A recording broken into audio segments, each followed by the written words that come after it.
Graça, paz e alegria. A porção de hoje, recomendada para a leitura da Bíblia em um ano no plano sequencial, é Oséias capítulos 7 e 8. O profeta Oséias viveu numa época de muita turbulência política interna com relação ao reino.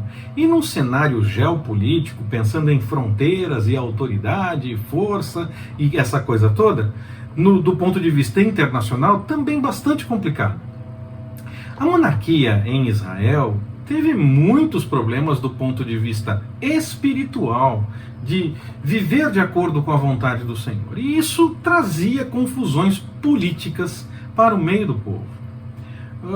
O povo já não seguia também a vontade do Senhor da forma como era orientado através da lei, tanto na questão da tradição oral, como também na questão dos textos que estavam sim registrados. Muitos textos existiam, talvez não todos do ponto de vista dos livros que nós temos na Bíblia, mas os textos que vieram a fazer parte dos textos que são os livros da Bíblia já existiam. Muitos foram escritos ainda no tempo de Moisés, de Josué, foram sendo escritos ao longo dos anos. Então, ainda que não estivessem estruturados na forma de um livro, que pode ter acontecido depois, eles já estavam sim em circulação, e ainda assim, e mesmo assim, havia também a questão da tradição oral, que era muito mais forte do que essa questão da escrita, porque nem todos liam. Então a tradição oral também estava firme, permanecia entre o povo. Eles sabiam da história, sabiam que o Senhor tinha orientado e não estavam seguindo de acordo com a vontade do Senhor. Eles, na verdade, adotavam até mesmo as práticas dos povos que estavam em redor e que eram contrárias à vontade do Senhor. Práticas essas que a lei, o texto que estaria escrito ou a tradição oral, claro, orientavam contra. Desde o deserto, o Senhor dizia que não era para seguir a mesma linha da vida, do ponto de vista da prática de vida daquelas pessoas que estavam naquela terra. No fim, o povo estava seguindo muita coisa do que o povo da terra ainda vivia, os que ainda tinham permanecido e falavam a respeito das suas experiências. Tanto por conta, então, da população em si, porque eles faziam muita coisa por conta própria, como também por conta do exemplo que vinha tanto do rei como da liderança religiosa, o povo estava distante da vontade do Senhor. Então, nesse contexto, passaram até mesmo a adorar a Baal. Deixaram de acreditar ao Senhor a provisão da fertilidade e da prosperidade, dando a esse Deus falso todo o crédito por essas coisas. A liderança religiosa, que deveria sim auxiliar tanto na orientação, na busca de santidade e para viver de acordo com a lei do Senhor, como até mesmo confrontar aquilo que estava errado por parte até da liderança, já que já aprendemos que quando a liderança vai contra a soberania do Senhor, esse é o único momento em que podemos realmente confrontar.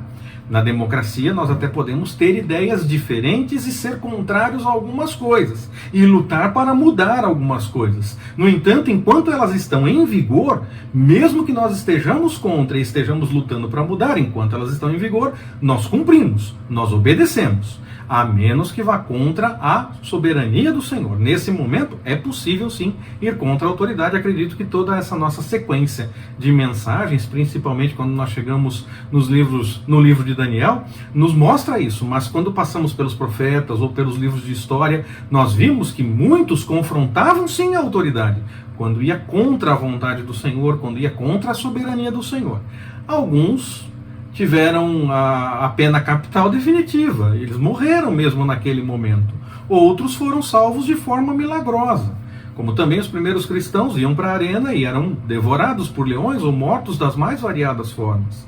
Então o Senhor pode tanto nos salvar de forma milagrosa, como pode nos encaminhar realmente para a morte.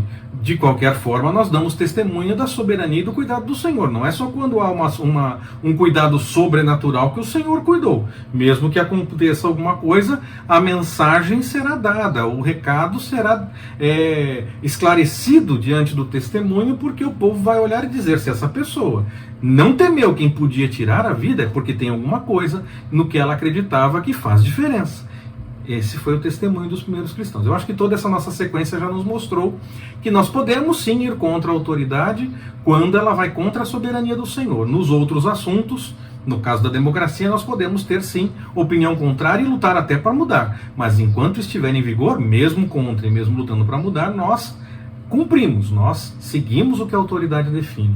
Mas a liderança religiosa, nesse caso do tempo de Oséias, já que nós estamos falando do livro de Oséias, não só no tempo dele, mas estamos falando desse livro neste momento, a liderança religiosa não se comportou dessa forma.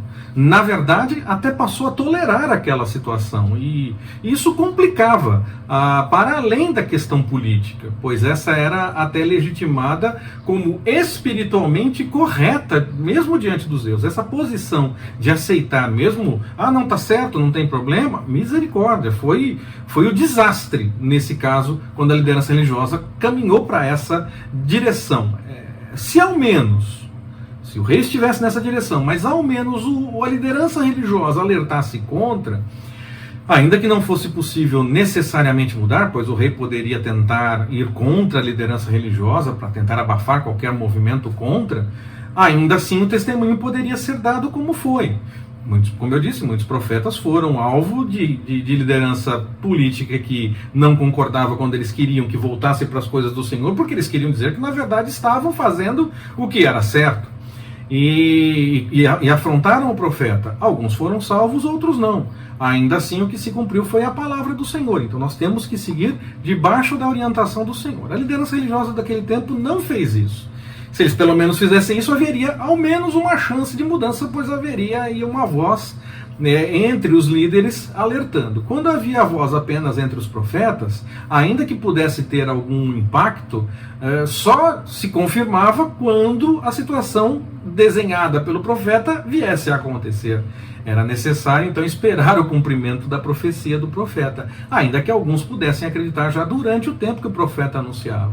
Mas o profeta só passou a ser reconhecido depois. Tanto que nos dias de Jesus, aqueles que estavam com Jesus diziam: nossos pais mataram os profetas, mas nós iríamos cuidar bem deles, nós não faríamos isso. No fim fizeram a mesma coisa com Jesus. Mas isso é só para poder contextualizar essa situação, mostrando que a condição humana geralmente tende para o errado, querendo estar certo, querendo que seja aceito como certo.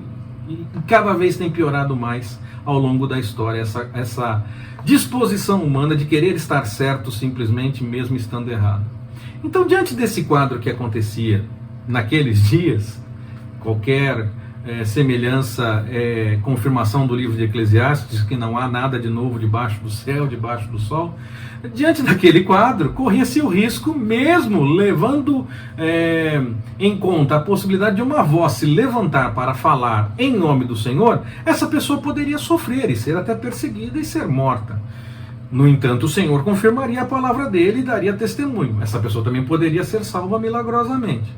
Qualquer que fosse o encaminhamento, o Senhor cumpriria o seu projeto e aquilo que o Senhor tinha como plano naquela história. Havia naquele momento uma motivação muito clara. Naquele momento, e qualquer semelhança é confirmação de Eclesiastes. A motivação muito clara era a ganância. Com as coisas acontecendo daquela forma, com todos envolvidos e todos de acordo, todos ganhavam. Mas não da parte do Senhor. E sabemos que é isso que realmente importa. O próprio livro de Eclesiastes trata disso.